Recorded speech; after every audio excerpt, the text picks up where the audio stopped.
While Orthodoxy in the West is experiencing a boom, not only from a conversion point of view, but also from an intellectual interest standpoint, there is one often overlooked aspect that is not being actively engaged with.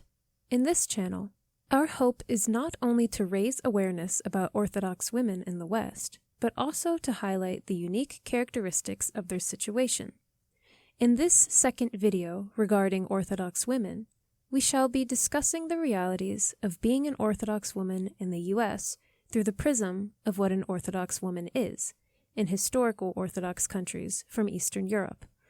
The main thesis for this video is to show that the role that Orthodox women play in more traditional Christian societies differ quite significantly from the role that women in the West are supposed to have. When we say Western woman, we refer to those that have fully embraced the liberal and modernist ideologies, and not Western Orthodox women. We will go over 3 main points of divergence between the two groups and compare their respective situations in hope that some kind of meaningful conclusion can be achieved. The first major distinction is the sociocultural role that women fulfill in societies, as Eastern European women have a predominantly conservative and traditional impact on the nation due to being promoters of familial values, while Western women have an opposite effect. Obviously, there are plenty of exceptions from the rule, but for the sake of this video essay, we will be working with generalities. For example, one such example is the division of women into socio-economical categories, as the richer and more elite women, which are a minority, would support more liberal ideologies and values, while the lower and middle-class woman would be more conservative.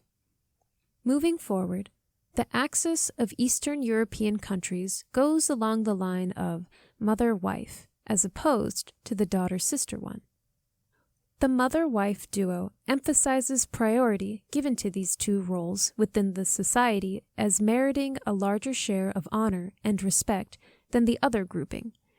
Through the institution of motherhood, conservative, traditional, and Christian values can be transmitted through the mother to her child, which ensures a strong civilizational continuity from one generation to another, while also reproducing the value and respect accorded to mothers.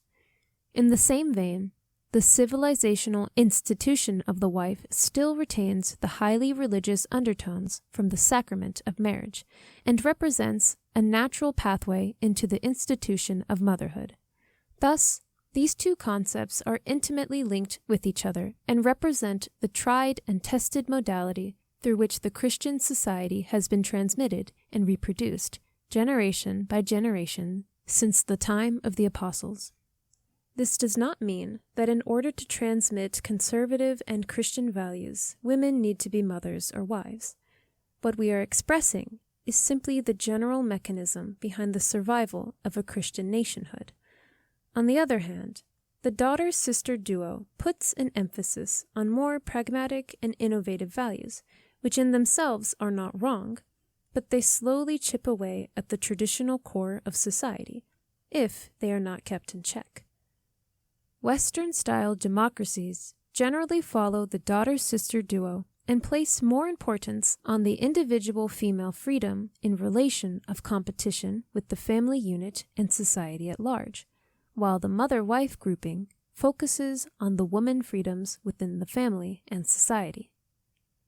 The few notable exceptions are the Far Eastern countries such as Japan, South Korea, and Taiwan, where you have a unique system in which the state promotes female empowerment against family units, whereas society itself supports the opposite. So, it is possible to some degree to fight against the liberal tendencies of a state. The second point of divergence is the economic role that women play in the East as opposed to the West. It is no grand revelation that Eastern European countries are generally not as wealthy as their Western counterparts, and as such, the economic opportunities that women have are also reduced in comparison to men. In addition to that, the emphasis on a more patriarchal system of managing societies further limits the high-earning economic opportunities of women in the modern market. Essentially, unless women go to university, and education is free in most Eastern European states, and get the degrees that would allow them to attain high-earning jobs in businesses such as software engineering, accounting, medicine, or lawyering, they would not be able to escape their economic situation. Thus, because of the perceived lower economic impact women have in Eastern European countries, their influence over the statal structures of power is also severely limited, as opposed to their Western counterparts. On the issue of females in the workplace, women are working and have always worked both within the household and outside of it, whenever there was such opportunity. At the same time, they retain their highly soliciting roles as mothers and wives, which, as you can imagine, represents a very difficult task to perform successfully. This is why, to a certain degree, women are generally more respected and appreciated in the East, as their invaluable contributions to the family and the society are mainly sociocultural and civilizational rather than economical, as opposed to the Western liberal woman, whose main influence is financial. The third and final point is the religious position. This is probably the biggest difference between Eastern and Western women and cannot be understated. One of the core societal functions of Eastern European women is to uphold and transmit religious and traditional values, and their failure to do so will lead to a deconstruction of current societal norms. That being said, Eastern European women are generally more religious than their male counterparts, and in a way are similar to how society worked back during the first centuries of Christianity, in which the Christian woman was fundamental to the spread of the word.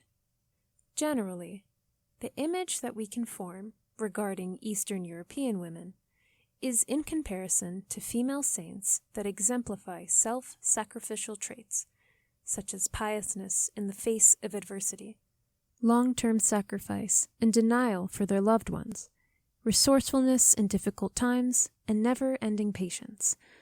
Archetypally, saints such as the Theotokos, Mary Magdalene, the Samaritan woman, Photone, Saint Paraskeva of the Balkans, Saint Emilia, the Mother of Saints, and Saint Monica, the mother of Blessed Augustine, best exhibit the values that traditional Orthodox women strive towards. Overall, from a religious point of view, Eastern European women are survivors and preservers of the Orthodox ethos in face of countless invasions of foreign people groups and faiths, destructive ideologies, and uncertain times. While the pagans, the Turks, and the communists are now gone, the threat, however, did not cease, as we are all now up against a revived Gnostic ideology that seeks to fundamentally change our perception of life itself, which we must oppose.